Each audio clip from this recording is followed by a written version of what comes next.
Menjadi orang tua yang baik, tidak hanya memberikan kebutuhan sandang dan pangan serta rumah, namun juga memastikan anak tumbuh dengan jiwa sehat. Dosa orang tua kepada anak ternyata bisa menghambat mereka untuk tumbuh mencapai potensi terbesar dalam hidupnya. Anak dituntut untuk tidak durhaka terhadap orang tua. Sebab, ridho Allah Subhanahu wa Ta'ala berasal dari ridho orang tua. Namun, siapa sangka bahwa orang tua juga bisa melakukan dosa kepada anak.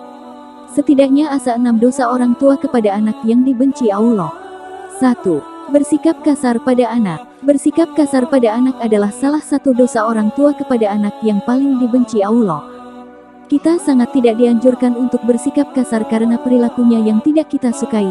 Apabila kita menemukan sikap anak yang tidak kita suka, hendaknya nasihatilah dengan lembut dan tetap dengan penuh kasih sayang. Rasulullah melarang berperilaku kasar pada anak, apalagi sampai menghina dengan sebutan yang buruk dan memanggil nama yang tidak sesuai dengan nama si anak. 2. Pilih kasih. Orang tua yang memiliki anak lebih dari satu sangat tidak dianjurkan pilih kasih atau bahkan memberi lebih kepada anak kesayangan dibanding dengan anak yang lain. Ini merupakan salah satu dosa besar orang tua kepada anaknya. Karena bisa memicu putusnya tali silaturahmi antar sesama anak dan bisa menyebabkan kecemburuan sosial di antara anak-anak yang lain. Rasulullah memerintahkan kita untuk berlaku adil kepada semua anak kita.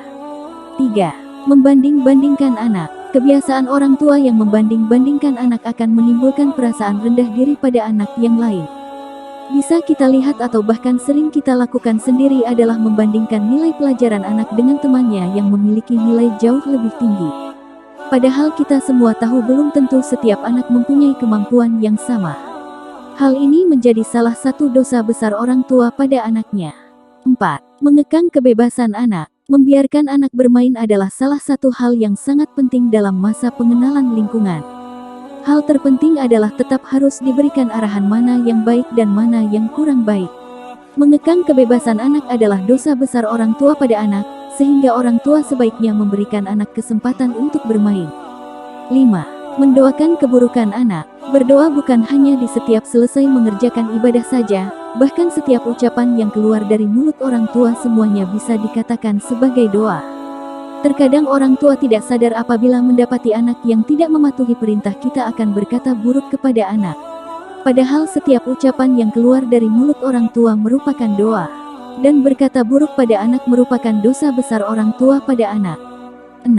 Tidak memberi pendidikan kepada anak. Orang tua yang tidak memberikan pendidikan agama, sosial, budaya, dan pendidikan umum kepada anak termasuk dosa besar. Meskipun orang tua sibuk, janganlah melupakan pendidikan untuk anak.